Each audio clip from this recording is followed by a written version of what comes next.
अस्सलाम वालेकुम and welcome to ज़रा हटके। मैं हूं ज़रा खोड़ो, मेरे साथ हैं मुस्तफ़ा ख़ान और शाहज़ेब जिलानी और आज कॉल इन डे है, अपने कॉल्स लेंगे। और पहले कॉलर हैं हमारे कामरान अली साहब नवाब शाह से। अस्सलाम वालेकुम कामरान भाई। वालेकुम अस्सलाम। लिपस्टिक, नेल पॉलिश, रोज कजला और मस्कारा, सियाह जुल्फों का जूड़ा, गोरे हाथों की हिनाबंदी, मुसल्ला होके मेकअप से खुदारा घर से मत निकलो, हुकूमत ने लगा रखी है हथियारों पे पाबंदी। एक तो ये कोप 28 जो कॉन्फ्रेंस हुई है दुबई के अंदर यूएई में, तो इसमें जो 30 अरब डॉलर का वो रखा है फंड, उससे पाकिस्तान को क्या फायदा होगा। और दूसरा एसएसजीसी की तरफ से जो है ना नवाबशाह में सिर्फ 6 घंटे गैस दी जा रही है और जो मतलब इस्तेमाल में नहीं है मीटर्स, उन पर जो है इस महीने 9,000 रुपये का एक जो है ना उन्होंने वो लगा दिया है कि भाई जो इस्तेमाल नहीं कर रहे हैं उनको 9,000 रुपये का बिल भरना है। तो काफ़ी लोग परेशान हैं इस हवाले से। आप हमारी कंप्लेन एसएसजी तक पहुंचाए, हमने भी पहुंचाई है, तो आपके तवज्जुह से अगर ये मसला हल हो जाता तो लोड शेडिंग का क्या हाल है आप कामरान भाई वहाँ पे? जी, लोड शेडिंग का आपको अक्सर बोलते हैं। लोड शेडिंग अभी हमारे पास गुज़िश्ता 15 दिनों में सुबह जो है 6:45 बजे से लाइट जाती थी और शाम को 4:45 बजे आ रही थी। और ये मेंटेनेंस के हवाले से बंद किया हुआ था, कई दफ़ा कंप्लेन की। अब ये है कि अब तकरीबन 6 से 8 घंटे लोड शेडिंग हो रही है अब भी, और कह रहे थे कि भाई ज़ीरो लोड शेडिंग कर देंगे। हाँ बिल्कुल, लेकिन कुछ भी नहीं हुआ। तो ऐसे ही ज़बानी जमा खर्च लॉलीपॉप दे रहे हैं आवाम को। ठीक है। अच्छा, जहाँ तक ये COP 28 की ये जो फंड की आप बात कर रहे हैं, तो अच्छा है कि आपने ये सवाल पूछा। इसी आने वाले हफ्ते में इस पर हमने बात करनी है। एक हमारे पास एक्सपर्ट है और उनके पास काफ़ी अच्छी तजावीज़ हैं कि इसको कैसे आप एक्सेस कर सकते हैं और कैसे आप इसको इस्तेमाल कर सकते हैं। तो इससे बेहतर कि मैं अभी या हम में से कोई आपको अभी जवाब दे इसका, मेरा ख्याल है मिडल ऑफ नेक्स्ट वीक तक इसका जवाब हम आपको पहुंचा देंगे। लेकिन मोटी बात सिर्फ ये है कि ये लॉस एंड डैमेज की मद में है। ओके। और ये वो मामला है जो पिछले साल शर्म अल शेख वाली कॉन्फ्रेंस में, जो क्लाइमेट चेंज कॉन्फ्रेंस, उसमें पहली बार बड़े मौसर तरीके से उठाया गरीब मुल्कों ने। ये जो G77, चाइना, हमारे जैसे मुल्क हैं, हम उसी ब्लॉक का हिस्सा हैं। तो माजी में भी ये उठता रहा है, लेकिन अमीर मुल्कों ने उस पर ज़्यादा तवज्जो नहीं दी। पिछली दफ़ा उसूली तौर पे उन्होंने इत्तफ़ाक़ किया कि जी हमें इसमें गौर करना चाहिए। कुछ ममालिक ने थोड़े से पैसे, यूरोपियन ममालिक ने कमिट भी किए, लेकिन इस दफ़ा ये उस अमाउंट में काफ़ी बड़ा इंक्रीज़ है, 30 बिलियन का। और ज़ाहिर है कि पाकिस्तान चूँकि पिछले साल बड़ा मुतासर था, नंबर 1 कंट्री था क्लाइमेट चेंज कॉन्फ्रेंस में जो डिस्कस हो रहा था सैलाब की वजह से, तो पाकिस्तान को भी इसमें हिस्सा मिलेगा। और ये सिर्फ लॉस एंड डैमेज की हम बात कर रहे हैं, और भी कई स्ट्रीम्स हैं। मैं जो बात कर रहा हूं, जी जी बिल्कुल, वो मुख्तलिफ है। हाँ, वो वही है, हाँ, उन स्ट्रीम्स के बारे में उन पे उमूमी तासुर ये है कि पाकिस्तान में पैसा आ रहा है, इंटरनेशनली अवेलेबल है क्लाइमेट चेंज की मद में। और एक्सपर्ट से जो हम सुन रहे हैं बात, वो ये कि जी के अच्छे अच्छे प्रोजेक्ट्स आप लाएं तो हम आपको पैसे दें, और उसका फुकदान है। हमारे यहाँ उस लेवल की एक्सपर्टीज़ शायद नहीं है कि हम प्रोजेक्ट्स आइडेंटिफाई करें, उनको बताएं। मगरिब ज़िम्मेदार है इस पूरे ग्रीन हाउस गैसेस का, ग्लोबल वार्मिंग का, माहौलियाती तबाही का। और अब अगर वो कुछ थोड़े बहुत पैसे निकाल रहा है गरीब मुल्कों को मदद करने के लिए, तो उसमें पाकिस्तान भी उससे मुस्तफ़ीद होगा। बेशक। राहील अशर है कराची से। अस्सलाम वालेकुम जी। अस्सलाम वालेकुम। हेलो। जी जी जी सर। अच्छा, मैं जी बात करूंगा ये जो अभी 2-3 दिन पहले मियाँ साहब का एवन फील्ड में बरियत हुई है, इसके हवाले से बात करना चाहूँगा। देखिए 2016 अक्टूबर नवंबर से जो इस मुल्क में उस वक्त की इस्टेब्लिशमेंट, जुडिशरी और इमरान खान और कुछ मीडिया हाउसेस ने जो इस मुल्क में एक हंगामा कर दिया था एवन फील्ड में, जी पनामा पनामा पनामा। फिर जिस तरह GIT बनी, फिर पूरे पाकिस्तान की आवाम को तकरीबन पता था कि जी सुप्रीम कोर्ट के जजेस का क्या फैसला आना है, नंबर 1। नंबर 2, फिर ये जो एहतसाब अदालत में जो केस था जिसमें इनको सजा हुई, उसमें भी आना था। पर देखें उसमें मैंने अभी ये दोबारा पढ़ा है आपके प्रोग्राम शुरू होने से पहले, उसमें उन्होंने जस्ट बशीर साहब ने एसिड बाउंड मीन्स लिखे हैं, ये नहीं बताया कि जी ये जो है एवन फील्ड इनके हैं, ये इसकी मालियत क्या है। आपको याद होगा जब बेल एप्लीकेशन अतर मिल्ला साहब के पास लगी थी, तो उस वक्त नैब के चीफ प्रोसिक्यूटर ने कहा जी प्राइस गूगल कर लें। तो ये केस बनाए जाते हैं इस मुल्क में। हाँ। तो मेरा आपसे बेसिक सवाल है, देखिए इस मुल्क में जो 4-5 ये जो ड्रामा रचाया गया था उस वक्त की एस्टेब्लिशमेंट, जुडिशरी और जो लोग थे, देखें एक तो वो कहाँ हैं, माजरत के साथ इमरान कहाँ है, उस वक्त के आर्मी चीफ, ISI चीफ, और जो 4-5 हमारे जजेस थे वो आज कहाँ है? कहीं मीडिया में आते हैं सामने, किसी का फेस कर सकते हैं? नंबर 1 बात। नंबर 2 बात ये, उन्होंने कौम का देखें जो नैब है, नैब इदारे का फायदा क्या? हमारे आपके टैक्सेस के पैसों से ये बैठी हुई है। 97 में सैफुर रहमान के वक्त से लेके उस वक्त तक से भी इनका काम आर्म ट्विस्टिंग है कि जी जब कोई आता है वो अपने मुखालिफिन की आर्म ट्विस्टिंग शुरू कर देता है। सुप्रीम कोर्ट के या हाई कोर्ट के जजेस ने जो फैसले दिए हैं बेल्स के ऊपर, वो लंबी फहरिस्त है उसके हवाले से। तो मेरा जो आपसे बेसिक जो सवाल है कि नैब इदारे को खत्म क्यों नहीं करते? हमारे टैक्सेस से जो इनकी तनख्वाहें हैं, कभी आप इनकी राहील भाई अगर इनको खत्म करेंगे तो फिर आर्म ट्विस्ट किससे कराएंगे यार? आपसे कराएंगे, हमसे कराएंगे, किससे कराएंगे यार? आपने खुद अपने कोई तरीका नहीं है वोट, यार क्या बात कर रहे हैं आप बॉस? आपने खुद नहीं, आप कह रहे हैं कि होना चाहिए, मैं बात कर रहा हूं जो है, और इसमें जमीन आसमान का फर्क है। आखिरी बात ये जो दूसरा कर रहा था, जो लोग इसमें इन्वॉल्व थे आया उनसे भी पूछताछ होगी, कटहरे पे लाया जाएगा? ये जो हमारे साल थे ये जाया किए गए, ड्रामा हुआ, फिर कुछ अरसे बाद अभी एक और इमरान खान साहब के साथ भी कुछ होगा, नहीं कुछ अरसे बाद बरी हो जाएंगे, फिर यही तमाशा लगा रहेगा क्या इस मुल्क में? जी नहीं और हाँ ठीक है। ये वही बात है कि आपकी बात कि उनसे जवाबदेही होनी चाहिए, लेकिन क्या होगी? नहीं होगी। ये और दूसरी बात है कि जो आपने जो भी किरदार गिनवाए, मैं डिसएग्री नहीं कर रहा, बिल्कुल सही है, लेकिन खान साहब का नंबर लास्ट में आता है इसमें। जो एक्चुअल इंजीनियरिंग है वो तो है, और वो ही है जो अंदर है अभी, बाकी तो आराम से बैठे हुए हैं सर। वो मीडिया पर नहीं आ रहे तो उससे क्या फर्क पड़ता है? कोई मेरा ख्याल है कि फ्रांस में बैठा हुआ है, कोई कहीं बैठा हुआ है, कोई कहीं सैर सपाटे लगा रहा है, सब चिल माहौल में है सर, पुरसुकून तरीके से रिटायर होके बैठे हुए हैं, तमाशा देख रहे हैं। बिल्कुल ये बात इनकी सही है। डायरेक्टर जो हैं वो मजे कर रहे हैं और एक्टर अंदर हैं। जी ऐसे ही है। जिसने स्क्रिप्ट लिखा है उसको तो आपने कुछ उससे अगले स्क्रिप्ट फिर कौन लिखेगा? ये भी है, अगर उसे भी अंदर कर ये भी है, लेकिन अगेन घूम फिर कर वही होगा जो हमेशा होता है। मियां साहब ने कहा मैंने अपना मामला अल्लाह पे छोड़ दिया है। जी बिल्कुल। तो इस मुल्क में सिर्फ यही है कि आप देखिए, आप जो बुनियादी जो सवाल है ना, 2 सवाल है, मियां साहब और ऊपर वालों की फूट कब पड़ेगी, या क्या पहले वो फूट पड़ेगी या पहले जो अंदर है साहब उनके साथ कोई सेटिंग होगी? सवाल सिर्फ इतना ही। हाँ, लेकिन ये जो भी अरेंजमेंट कर लें, ये 2.5 से 3 साल इसकी एज होती है नॉर्मली। और भाई डबल रोटी को आप मतलब पूरे साल तो नहीं रख सकते। किसी ने मीम यार एक से एक आदमी पड़ा हुआ है, किसी ने मीम लगा दी कि मियाँ साहब जो हैं वो 75 रुपए का नोट हैं जो बाजार में मौजूद तो है, लेकिन कोई ना ले रहा है ना खुला करा रहा है। लेकिन अगर स्टेट बैंक छाप रहा है तो फिर आप उसको रोक के दें। लेकिन मुझे आज तक नजर नहीं आया बाजार। मुझे भी नहीं नजर का नोट, मुझे भी नहीं नजर आया। तुम्हें आया तो फिर कॉल ले ले। रियाज खान है, नहीं हसन अली। अच्छा हसन अली सयानी है हैदराबाद से। अस्सलाम वालेकुम सर। जी वालेकुम सलाम। सबसे पहले तो सलाम।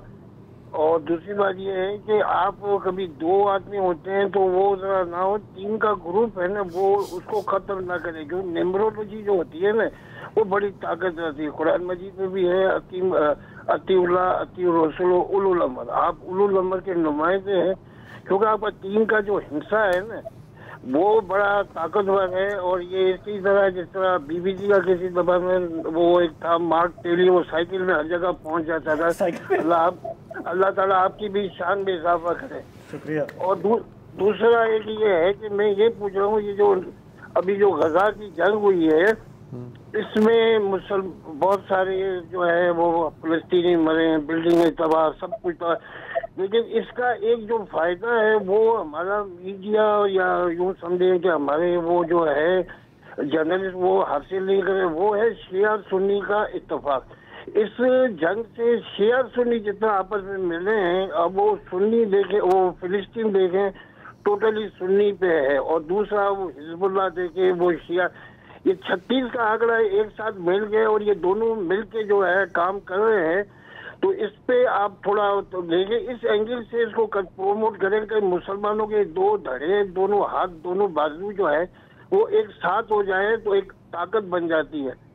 और तीसरी बात ये है कि ये नवाब शाह से हमारे ये कामरान साहब है, इनसे हमारी दोस्ती करा दे। इनकी लाइन बड़ी जल्दी मिलती है, मैं 6 महीने से ट्राई करता हूँ, नहीं मिल रहे, ताकि वाह वाह वाह। ओके सैली साहब, ठीक है। अच्छा, आखिरी से ये हमें खुद समझ नहीं आती इस बार।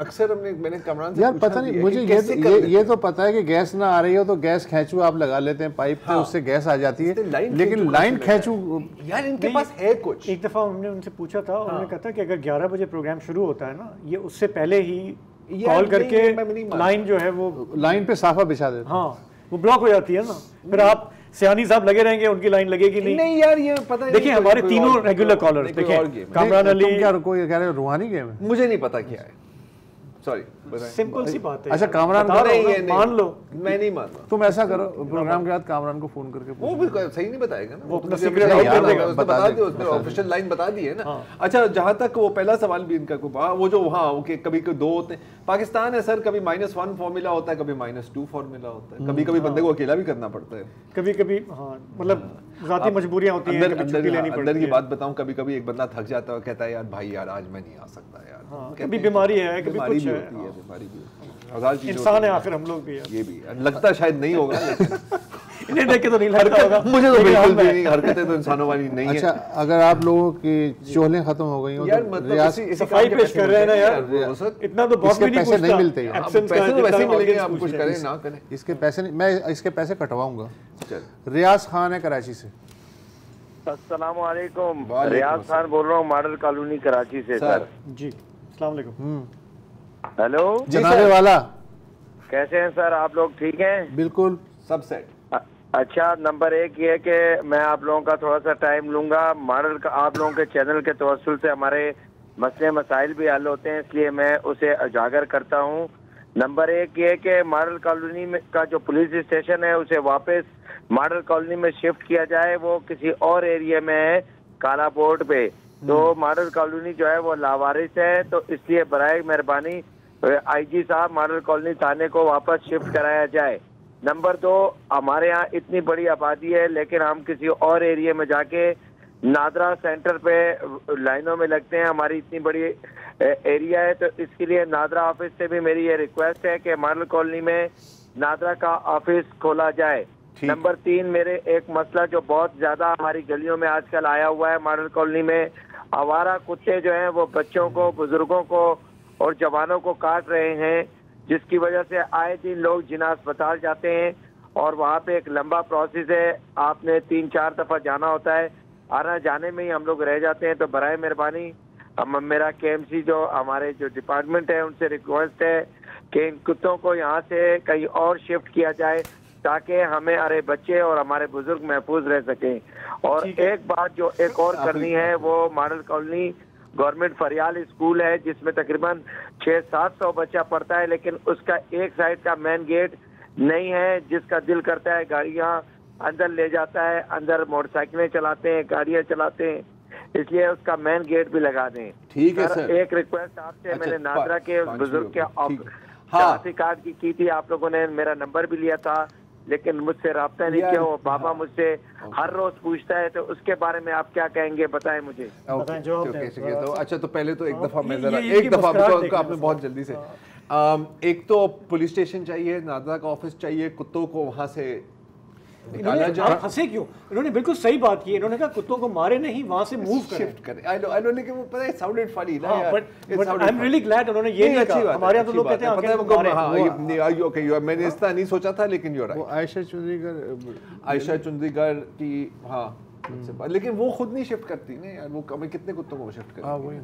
वो वहाँ पर वो चल रहा था ना, वो क्या कहते हैं, न्यूटर वैक्सीन, न्यूटर VNR, अच्छा ऐसा कुछ। असल मुद्दे की बात उन्होंने सबसे आखिर में की, ताकि आप भाग ना सकें। हाँ, पता है मसला क्या हुआ है यहाँ पर, रियाज साहब के हमारे जो मेन जानने वाले थे नादरा में, वो ट्रांसफ़र हो गए। तारिक मलिक साहब, जिसकी अभी भी काफ़ी मेरा ख्याल है कि अफसोस की बात है, फ्रैंकली उन्होंने बहुत अच्छा काम किया था। और उनके अभी कोई वर्दी वाले साहब आए हैं, वर्दी वाले साहब आए हैं, बट वो हम जानते नहीं, उनको हम नहीं जानते, लेकिन वो जो नीचे का अमला है ना, वो भी थोड़ी सी आगे पीछे हो गया है। तो मैंने कोशिश किया है लोगों को कॉल करने का, लेकिन अभी कोई मिल नहीं रहा मुझे, क्या करूं। अलमास खालिद हैं ओकाड़ा से। अस्सलाम वालेकुम। हेलो वालेकुम सर। जी वालेकुम सलाम सर क्या हाल चाल है, ठीक ठाक हैं आपके? अल्हम्दुलिल्लाह। हेलो जी जी जी सर। सर मैं ये अर्ज करना चाहता हूँ कि मैं एक छोटा सा जो है वो जर्नलिस्ट कम्युनिटी से एक मैं छोटा सा शिकवा करना चाह रहा हूँ। जी वो जी शिकवा मेरा ये है कि सारी जर्नलिस्ट कम्युनिटी जब भी किसी पॉलिटिकल लीडर के किरदार की बात आती है, जाती किरदार की, तो फौरी तौर पर ये कह देते हैं कि जी ये जाती किरदार है, हम इस पर बहस नहीं करते।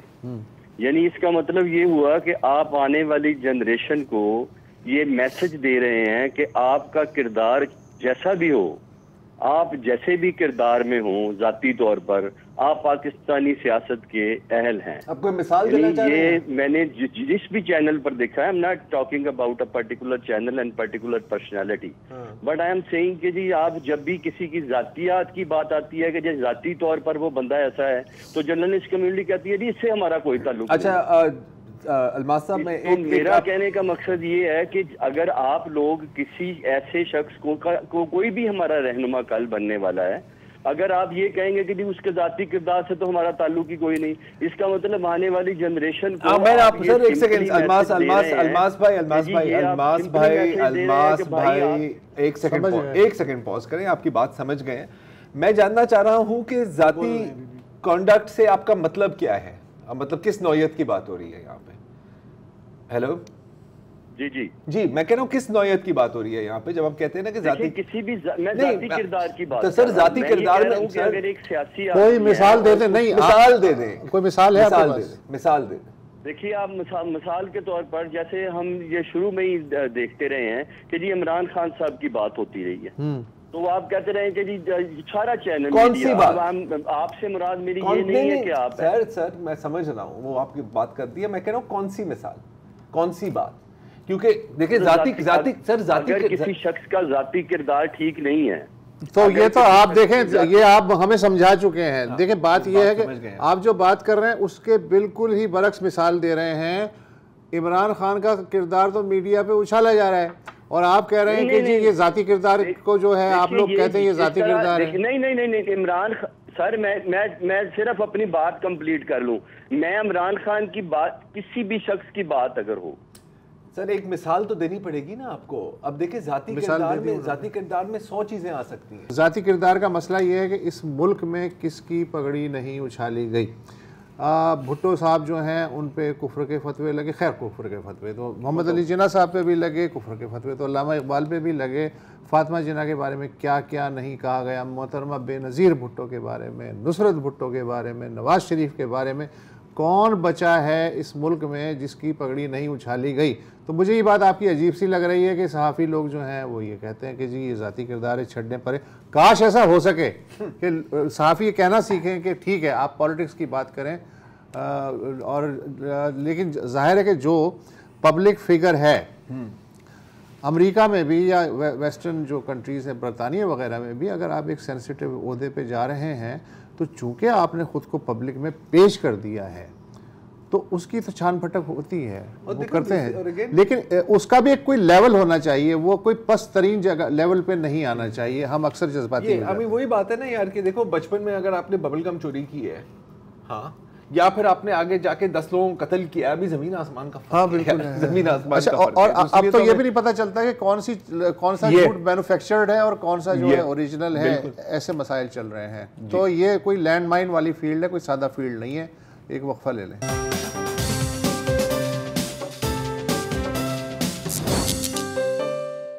Welcome back. मोहम्मद सलीम साहब हैं रावलपिंडी से। जी सर। खान साहब, जिलानी साहब, खोड़ो साहब और आपके स्टाफ को नेशनल बैंक ऑफ पाकिस्तान के हज़ारों पेंशनर और विडोज की तरफ से सलाम कबूल हो सर। सर जी आपको बताना ज़रूरी है, आपको बताना ज़रूरी चाहता हूँ कि हमारी नेशनल बैंक ऑफ पाकिस्तान की रिव्यू पिटीशन जो 24 अक्टूबर 2017 से पेंडिंग चली आ रही थी, उसकी एक दफ़ा फिर 8 दिसंबर 2023 को सुप्रीम कोर्ट ऑफ पाकिस्तान में हियरिंग डेट फिक्स हो गई है और जस्टिस इजाजुल हसन साहब उस बेंच के हेड है, इरफान सादात साहब और अफजल रिजवी साहब उस बेंच के मेंबर हैं सर। तो आपको बताना जरूरी है सर जी, इसलिए कि सर आपने ये आपके अब इस केस ये हमारा बहुत बड़ा केस है, मेन केस है लेकिन इसकी ये अगर हमारा मेन केस हल हो जाएगा, इसके बाद भी और भी केसेस हैं जो हमने आपको तकलीफ देनी है सर। ये हमारा बहुत बड़ा केस है। इसमें तो आपने बहुत सब्र किया है और अब तारीखें लग रही हैं, तो चलें कुछ उम्मीद है कि ये किसी करवट बैठ जाए। ठीक है, तो चलें ये अपडेट आपने हम किया। आपके लिए दुआ गो है सलीम साहब। पहले ये केस तो निपटे, फिर बाकी के केसेस पर आते हैं। अब्दुल लतीफ़ साहब हैं कराची से। अस्सलाम वालेकुम। जी वालेकुम सलाम सर, कैसे हैं आप लोग? बिल्कुल खैरियत। सर मेरा एक मुख्तसर छोटा सा सवाल था जी। और हेलो जी जी सर, बोलें, आप सवाल कीजिए। जी सर, बस मुख्तसर सा मामूली सा सवाल था। वो ये था कि जैसे मिसाल के तौर पर खान साहब के बारे में मीडिया पे उमूमन ये कहा जाता है कि वो उनका नाम नहीं लेते बल्कि ये कह देते हैं कि चेयरमैन पीटीआई अबू कासिम। तो उमूमन ये कहा जाता है कि चेयरमैन पीटीआई। तो मेरा पूछने का मकसद ये है कि जैसे मिसाल के तौर पर कल उनका कोई नया चेयरमैन हो जाएगा, वो कोई नामजद हो जाएगा, इलेक्शन हो जाएगा किसी का, बहुत सही यार, तो फिर उसके बारे में वो खान साहब के बारे में क्या कहा जाएगा मीडिया पे? यार ये अब्दुल लतीफ भाई कसम से हमने सोचा ही नहीं था ये तो। लेकिन हमने पता है हमने एक और तरीका निकाला था ना। साबिक चेयरमैन असल चेयरमैन पीटीआई, हकीकी चेयरमैन पीटीआई नहीं देखिए हमने तो डे वन से जब से एकदम से उनका नाम गायब हो गया था जादू से, हम तो अबू कासिम अबू सुलेमान नहीं कह रहे हैं ना। तो लेकिन अब वैसे अबू कासिम अबू सुलेमान तो रहेंगे, वो तो चेंज नहीं होगा। वो जो रूलिंग आई थी ना अनऑफिशियल के नाम नहीं लेना आई थी, वो डिसॉल्व भी हो गई। बैकी बात तो यार अब सारे बोल रहे हैं इमरान खान, ठीक है ना, तो वो जो एक डिलेमा होता याद आ जाएगा, आवाज चली जाएगी। इमरान खान यार भाई ब्रेक ले लो यार, ब्रेक ले लो, मनवा देगा।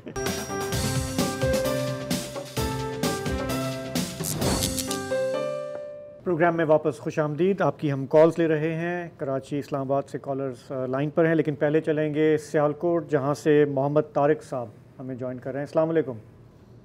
वालेकुम सलाम जनाब। सर क्या हाल है? ठीक है, शुक्र, आप बताएं। भाई शुक्र अल्लाह का। मैं ये लाइव उनसे बात करना चाह रहा था जो प्रोग्राम लगा हुआ है। जी तो आप बात कर रहे हैं ना, अभी आप ऑन एयर हैं। अच्छा जी। सर एक बात बताएं जरा मुझे, ठीक है? आप बड़े मेरे मोहतरमी हैं, ठीक है? सियालकोट से मोहम्मद तारिक बात कर रहा हूँ, ठीक है? तो ये मेरे भाई की उम्र मेरे ख्याल में तकरीबन 70-75 साल की एज होगी। ये दोनों भाइयों की मेरा ख्याल 70 के लगभग। कौन से भाइयों की? जी किसकी बात भाइयों की यार?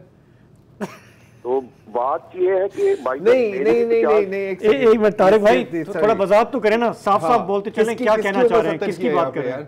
मैं 50 साल मेरी भी एज होगी आपकी। मैं कह रहा हूँ यहाँ पे महंगाई इसका मुझे सिर्फ जवाब दीजिए, मेहरबानी होगी। इसका मेरी बात सुने, जब हम कर्जा लेते हैं बाहर से, तो कर्जा हम तो नहीं लेते ना, ये हुक्मरान हमारे लेते हैं। ये जरा सही बात सुना। हम स्पोर्ट इधर हमारा सियालकोट शहर है जो ये स्पोर्ट का शहर है, ठीक है ना, हमें कोई कर्जा मिलता है, हम ओनर भी है लेदर का मेरे पास, ना हमें कोई कर्जा मिलता है, लेकिन हमारे ऊपर कर्जा हो जाता है। ये हुक्मरान खा जाते हैं, या जो ये MNA हो गए, ये दूसरे तीसरे, आप कहना क्या चाह रहे हैं? क्या करें? हमारे ऊपर पड़ क्या करना चाहिए? मुझे बताएं कि इसका क्या रिजल्ट होगा। अच्छा ओके ठीक है, इसका क्या रिजल्ट?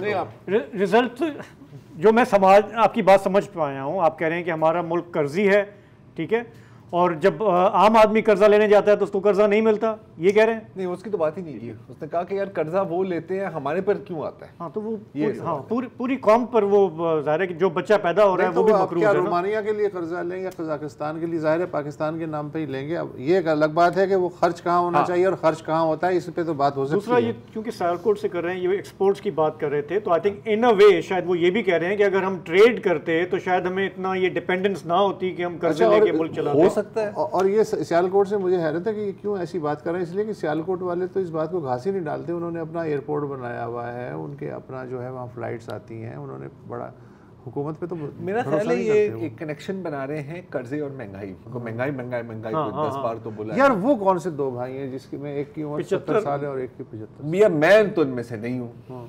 मेरा ख्याल है तो आप दोनों की बात हो रही होगी। होपफुली अगले हफ्ते तक हम ये सॉल्व कर लेंगे मसला। नहीं, बिल्कुल बुनियादी सवाल तो यही है। मैं 3 दफा पूछा, मुझे कोई सोचते रहेंगे, जवाब नहीं मिला। हाँ यार, आपका इशारा किसकी तरफ था? अगले हफ्ते आपको मैं वजाहत करनी होगी इस पे यार। ख्वाजा आसिफ इनके इलाके के उसकी बात कर रहे हैं, किसकी बात कर रहे हैं? मेरा ख्याल है ख्वाजा आसिफ। हाँ, 2 भाइयों। यार सुने, एक आपसे रिक्वेस्ट है कि थोड़ा खुल के बोल लिया करें। इतना डरने की जरूरत नहीं है बात घुमा फिरा के करने की कि हमें गैस वर्क करना पड़ेगा आप कहना क्या चाह रहे हो, ठीक है ना? इतना तो शायद चल जाएगा। आप उनका नाम वाम ले सकते हो जिसको भी आप बात हमारी हो रही है। नहीं हमारी नहीं, मैं बता रहा हूँ हमारी बात। यार अपनी तरफ ना लो ना। नहीं, मैंने ले लिया। तो तुम 70 के हो, मैं 75 का हूँ। ठीक है, चल आगे बढ़ते हैं। कराची से हमारे साथ कॉलर हैं मुबीनुल इस्लाम साहब।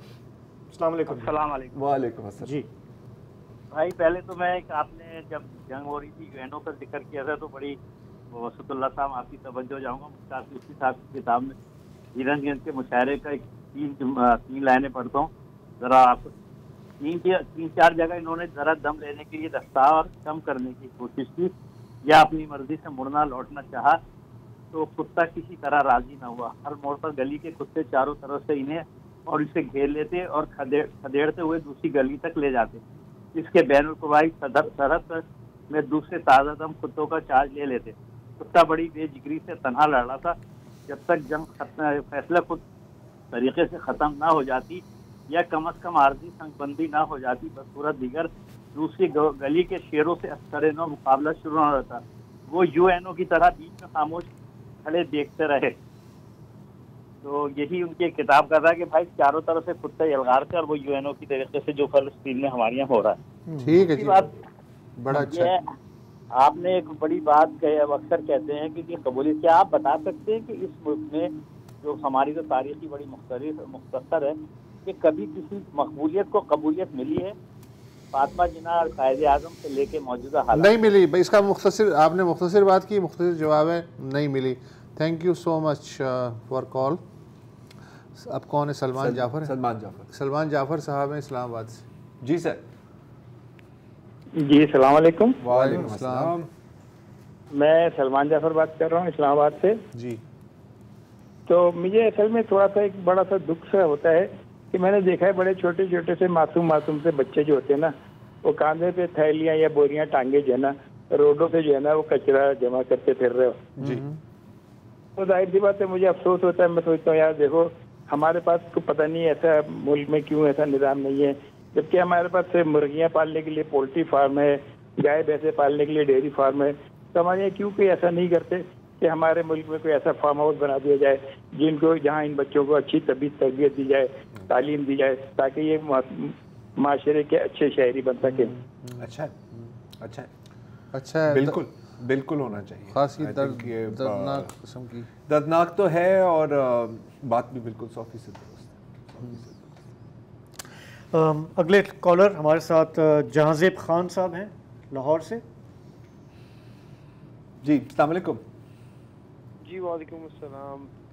सर जहांजेब खान बात कर रहा हूँ लाहौर से। सब खैरियत से हैं? जी शुक्रिया। आप सुनाएं। अच्छा सर, 2 बड़े मुख्तलिफ से सवाल है मेरे। सवाल तो मेरे जिंदगी के 1 लाख से भी ऊपर होंगे, लेकिन उनमें से जो सबसे 2 अहम है एक कर लें भैया। जो सबसे पहला अहम सवाल है कि सर क्या हम लोग अपनी जिंदगी में पाकिस्तान में रह के कोई 2 या 4 साल की या 1 साल की प्लानिंग कर सकते हैं? क्योंकि हर 1 महीने बाद या 1 हफ्ते बाद या 6 महीने बाद ही हालात ही ऐसे गड़बड़ बदलते हैं कि जिंदगी के सारे मामला ही ऊपर नीचे तहस नहस हो जाते हैं। और सेकेंडली मैंने आपसे ये सवाल करना है कि एक बुक है एंथनी लेंस्टॉइंग शायद नाम है ऑथर का, पैलेस्टाइन लेबोरेटरी के नाम से। सर ये क्लेम ये करता है, ये बेसिकली जूइश मंद है, लेकिन इसके चूंकि एक जूइश है तो इसका फलस्तीन में भी काफ़ी दोस्त है।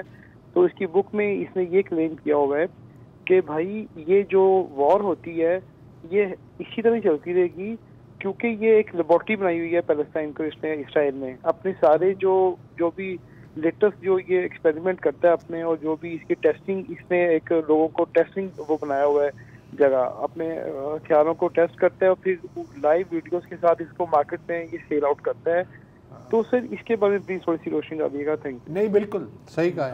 आप सही कहा है। मैं किताब का नाम भूल गया हूँ यार, इन्होंने भी नाम लिया था। मैं वो चले रिकॉर्ड हाँ, पैलेस्टाइन लैबोरेटरी।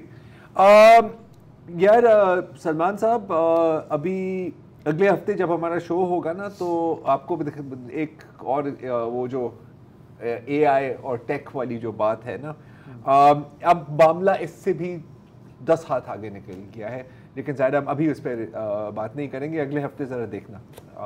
और जो आपकी बात है वो सब मेरा ख्याल मैं 100% आपसे इत्तेफाक करता हूँ। और ये जो किताब है ये मुझे पढ़नी चाहिए।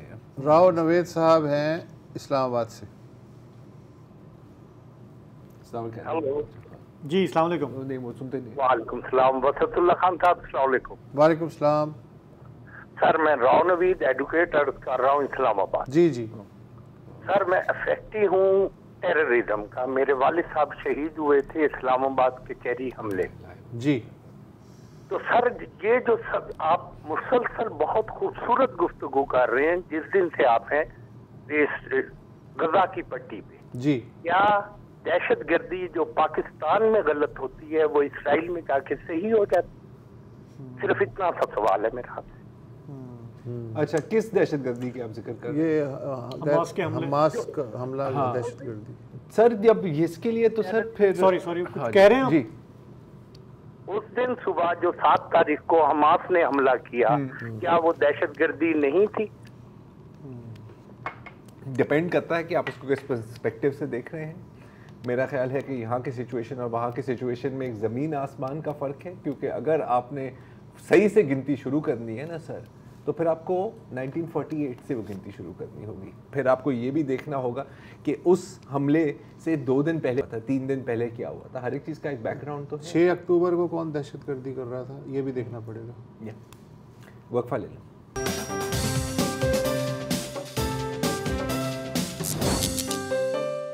Welcome back. और मैं अगले कॉलर हैं शहाद सिद्दीकी साहब कराची से। अस्सलाम वालेकुम जी। अस्सलाम वालेकुम सर। सर एक रिक्वेस्ट ये है कि एक मैट्रिक में 9 का पेपर हुए थे मई में और आज तक रिजल्ट नहीं आए। जब बोर्ड ऑफिस फोन करते हैं तो मालूम चला बोर्ड ऑफिस में जिन साहब ने फोन उठाया मगर जी आपके रिजल्ट बहुत खराब आया है। तो मैंने कहा भाई बहुत खराब भी आया है तो आप छाप तो दो, निकाले तो नतीजा। तो नतीजा जुमला ये मैं कहता कितने % खराब आ गया जो नतीजा ही नहीं निकाल रहे हैं। क्या हो मैं कहा मई में आप फिर एग्जाम मैट्रिक का होगा, अगर समझिए 100% ही खराब आ गया तो बच्चे अगले पढ़ेंगे कैसे जो 9 और मैट्रिक मिला के पढ़े? ये अगर आपकी तो उन्होंने क्या जवाब दिया कि क्यों नहीं निकाल रहे, रिजल्ट खराब है? तो उनका जुमला है कि रिजल्ट बहुत खराब आया है। बस अरे खराब आया है तो नतीजा तो निकाल दो ना। यार ये तो अच्छा है ना। ये डबल चेक करना पड़ेगा आपको। अब ये जिन साहब ने उठाया है अजीब सा उन्होंने जवाब दिया आपको, ये तो हो सकता है। नहीं ये तो ऐसे है ना कि आप लैब जाओ, हाँ, अपना कोलेस्ट्रॉल चेक कराने के लिए या अपना शुगर चेक कराने के लिए, और वो कहें कि नहीं आपको नहीं दिखा सकते यार, बहुत बुरा रह सकता है आपका। नहीं बेहतर है कि आप ना ही देखो, मर जाओगे। किसी दुकान में जाएं और पूछें यार ये घड़ी कितने की, तो वो कहेगा बहुत महंगी है। बहुत महंगी है, मतलब रहने दो। चलो उसमें तो कम से कम बंदे का लिबास तो उसको नजर आता है ना यार, लेकिन यहाँ पे तो और क्या पे क्या है यार, पता नहीं यार, ये पहली दफा सुन रहे हैं। लेकिन अच्छा फनी जवाब है ये तो, बहुत फनी जवाब। आज काफी फनी चीजें हो रही हैं, नोट किया। अब्दुल रशीद आवान साहब हैं पिंडी से। अस्सलाम वालेकुम। वालेकुम सलाम सर। जनाब सर बात ये है कि मेरी 75 साल उम्र है। जी जी। मैं 25 साल सऊदीया में रहा। ओके। तो मतलब है यानी 25 साल से आज दिन तक को हमारे सियासतदानों ने पाकिस्तान के लिए क्या किया है। हम मतलब 25 साल से मैं अपनी एक मरला भी जगह नहीं ले सका। तो मतलब ये है कि इन सियासतदानों ने कर्जा लिया है, आप खुद दिखाया है, इन्होंने गरीब आवाम के लिए कुछ नहीं किया है। लेकिन 25 साल तो आप रहे ना सऊदी में सर, तो इसका मतलब हुकूमत और सियासतदान से क्या ताल्लुक है? नहीं कह रहे मैं रह के वापस आया तो मुल्क ने तरक्की नहीं की। नहीं ये है कि मेरा भाई मेरा साथ था, मेरे चाचाजाद भाई, उसको 20-25 करोड़ की इधर जायदाद थी, वो नसरबाजों ने कब्जा कर लिया। ठीक है, चलें, दो बिल्कुल मुख्तलिफ चीज़ें। अच्छा देखें, नहीं, क्योंकि इनका ये नहीं था कि मुल्क ने तरक्की नहीं की, उन्होंने बड़ा स्पेसिफिकली कहा था कि मैं यहाँ पे कुछ ज़मीन भी नहीं खरीद सका। हाँ, तो 25 साल कहा था, तो 25 साल सऊदी अरब में अगर काम किया है तो जाहिर है कि अब किसी को अच्छी जॉब मिलती है, किसी को नहीं मिलती, लेकिन इसके साथ पाकिस्तान और सियासतदानों का तो कोई कतन कोई ताल्लुक नहीं बनता ना बॉस। अब ब्लेम करने में क्या जाता है? नहीं, वो एक अलग बात है ना। मैं तो सवाल हर मसले के लिए नहीं इस तरह तो मैं मतलब फिर उन्हीं के भाई की कोई 6-7 करोड़ की जमीन पे किसी ने 30 करोड़ की तो प्रोग्राम तो आप ये तो मसला तो आपके भाई का है ना सर। फिर मजहर अली शाह साहब हैं कराची से, उनकी कॉल ले लेते हैं। जनाब अस्सलाम वालेकुम ब्रदर। सर ब्रदर, मैं मजहर अली शाह बोल रहा हूँ कराची से। मेरे जहन में कुछ सवालात हैं जो मैंने वक्त जब किस्मत से कॉल मिलेगी तो करता रहूँगा। जो आज मैं जो सवाल कर रहा हूँ मुझे बिल्कुल लास्ट में करना था, लेकिन क्योंकि आजकल माहौल गर्म है। फरमाइए, डायरेक्ट कर दें सवाल। सर सवाल ये है कि आजकल नवाज शरीफ साहब की क्योंकि सजा माफ हो गई है, केस भी माफ हो गया, वो अपील कोर्ट में माफ हुआ है, ट्रायल कोर्ट में नहीं। तो उनके लिए सब कह रहे हैं कि जनाब ये जो जिन्होंने केस बनाया उनका एहतसाब होना चाहिए, और जो उन्होंने 10 महीने जेल में गुजारे उसका भी हिसाब किताब है। तो मैं अर्ज करता हूँ जनाब, हमारे दोस्त हैं, एक जानने वाले हैं, वो किसी बैंक के केस में थे, 8-10 आदमी थे ये लोग। तो उनको 2014 में उनको अरेस्ट किया गया और 2022 में उनको बाइज्जत बरी कर दिया नेब कोर्ट ने, मतलब ट्रायल कोर्ट ने बरी कर दिया। सही। तो आप ये बताइए कि मेरा अर्ज ये है कि ये जो 8 साल जो उन्होंने जेल में गुजारे उसका हिसाब कोई है? नहीं है, होना चाहिए। हाँ, और दूसरी बात ये अर्ज है कि ये जो अमेंडमेंट्स आई थी उसमें ये था कि ट्रायल कोर्ट को भी बेल का जो है अख्तियार दे दिया गया था, तो 5-6 महीने में बेल हो जाती थी, वरना हाई कोर्ट तो 2 साल के बाद बेल लेता है। और दूसरी बात ये थी कि ये भी था उस अमेंडमेंट में, तो जिन्होंने गलत केस बनाया है उसका भी एहतसाब होना चाहिए। तो मेरी हम सबसे बड़े कादी साहब से ये अर्ज है कि जनाब ये कम अज कम 2 अमेंडमेंट तो रखेंगे, किसी का एहतसाब हो जो गलत केस बनाए, और जो नेब कोर्ट है उसको भी कम अज कम जमानत की अख्तियार हो, तो वो कम अज कम 5-6 महीने में जमानत मिल जाती है, वरना हाई कोर्ट में 2 साल तक रगड़ खाता रहे आदमी, उसके बाद जाकर जमानत मिले। बिल्कुल जायज बात। ये बहुत लोग हैं जिनको 20-20 साल सजा हुई है, 20-20 साल उन्होंने जेल में काटे हैं, फिर बरी हो गए। और सर आई एम सॉरी। हाँ, तो ये इनफैक्ट मुझे एक बंदे का मैसेज भी आया था इसी तरह ट्विटर पे डीएम में, वो ये सवाल कर रहे थे कि यार अगर किसी ने आपको जलील ख्वार किया एक झूठे मुकदमे में, सालों साल आपके पैसे खर्चे हैं, आपको अंदर किया है, तो क्या उस पर कोई सजा नहीं होनी चाहिए? तो बिल्कुल होनी चाहिए यार। रॉन्गफुल इम्प्रिजनमेंट की कम से कम एक केस होना चाहिए, तो 1000 चीजें होनी चाहिए। बिल्कुल होना चाहिए। लोग बरी हुए हैं उससे 1 साल पहले उनको फांसी दे दी गई थी यार। इस तरह के केसेस भी मैं जानता हूँ। यानी देखो 20 साल जिसने कैद में गुजारे और फिर उसे बरी कर दिया गया, असल में तो आपने उसे फांसी दे दी है ना सर, इससे उम्र कैद है यार, और क्या है भाई। इंजीनियर इस्माइल हैं कोयटा से। जी सर। अस्सलाम वालेकुम। वालेकुम सलाम। आप तीनों को अस्सलाम वालेकुम। वालेकुम सलाम। भाई सब ने यहाँ सियासत की बात की, हम माशरे की बात करते हैं। यहाँ हमारे कोयटा में जो स्कूल हैं बच्चों का, सबके पास मोटरसाइकिल हैं, दे आर 13-14 एज के हैं ये लोग, और बाप खुश है कि मेरा बेटा स्कूल जाता है मोटरसाइकिल पर। तो डेली 3-4 एक्सीडेंट होते हैं, और हमारे उम्र के लोग जो रिटायर हुए उनको ये लोग हिट करते रहते हैं। इसके लिए हमने आपसे पहले भी रिक्वेस्ट की थी कि इस पर बात करें। हाई अथॉरिटी जो पुलिस अथॉरिटी है, ट्रैफिक वाले हैं, वो लोग आंखें बंद करके देख लेते हैं, और इतनी स्पीड से लड़के गाड़ी से ये मोटरसाइकिल चलाते हैं कि आप तस्वर नहीं कर सकते। अच्छा, दूसरी बात यह है कि यहाँ कुत्तों की बात की, हमारे कोयटे में बड़े कुत्ते हैं, ये इन पर एक वो लगा लें कि भाई यार कुत्ता पकड़ेगा गवर्नमेंट उसको 1000 रुपये देगा, इसको हम भेजेंगे चाइना में, कुत्तों को क्या करे यार। कोई शूटर नहीं है, कोई चीज नहीं है, यहाँ डेली 2-3 बच्चों को काटते हैं कुत्ते। तो ये मेरा आपसे कोई वो था रिक्वेस्ट था। दोनों पब्लिक इश्यूज हैं, एक तो रोड सेफ्टी और दूसरा यार रोड सेफ्टी की आपने बात की, अभी हाल में ही मैं ख्याल लाहौर में ही था ना, वो जो 16 साल 15 साल 16 साल का बच्चा 6 मार दिए, जो 6 मार दिए, उसका फिर वीडियो भी आया कि जी बिल्कुल। तो यार उस केस को भी मैं ख्याल क्या हुआ, किस केस का मुझे याद नहीं, फॉलो करना होगा। नहीं कर सके यार। कौन है? कारी अब्दुल सत्तार साहब हैं डहरकी से। सर अस्सलाम वालेकुम। वालेकुम अस्सलाम। किबला हुजूर, मेरी दिली दुआएं हैं आपके लिए। बहुत और एक अर्ज ये है हुजूर के यहाँ डहर की शहर में अगर किसी का सर ये ट्रांसफार्मर से कोई फेस जल जाए और मीटर जल जाए ना सर घर का जी, तो उसको भी कहते हैं कि आप नया चालान भरें। और सर ये 9 और 10 जुलाई 2022 यानी ईद उल अजहा की दरमियानी शब गुड्डू पावर थर्मल प्लांट में आग लगी और तकरीबन सर 15 अरब रुपए का नुकसान बताया गया जी। उसके लिए सर आज तक ना कोई इंक्वायरी है, ना कोई कमीशन है, ना कोई रिपोर्ट है। तो सर अगर हमारे शहर में एक दादा इंतकाल कर गए, उसका बिजली का बिल उसके पोते से लिया गया है और उस पे पुलिस मोबाइल में बिठा के सर उसको जलील किया गया। तो सर ये 15 अरब रुपए का नुकसान हुआ 9 और 10 जुलाई 2022 की दरमियानी शब गुड्डू थर्मल पावर प्लांट जला, 15 अरब रुपए का सर नुकसान हुआ। ये दर्द हम किसके आगे जाके रोएं सर? ठीक है, बिल्कुल। ये अब थोड़ी सी शायद बात अजीब लगे, एक बुजुर्ग ने एक दफा मुझे कहा था कि बेटा अगर कभी बैंक से चोरी ना करना, पूरी बैंक को ही चोरी कर दो, है ना, कि अगर हाथ मारना है ना तो लंबा हाथ। अच्छा, और जैसे कि जो 1 अरब रुपए के कर्जदार होते हैं तो बैंक यूं आते हैं उनके पास के सर भाई यार ये आप 2 लाख के कर्जदार हो ना, वो आपको उठा के ये हो चुका है। वो लंदन में वो पूरी ATM मशीन ही उठा के ले। हाँ, देखिए वो भी छोटा काम है, लेकिन ATM मशीन की कंपनी को उठा के ले जाओ ना, फिर बॉस। आज इतना ही। मंडे को इंशाल्लाह बशर्ते ज़िंदगी फिर आपसे मुलाकात रहेगी। तब तक के लिए खुदा हाफिज़।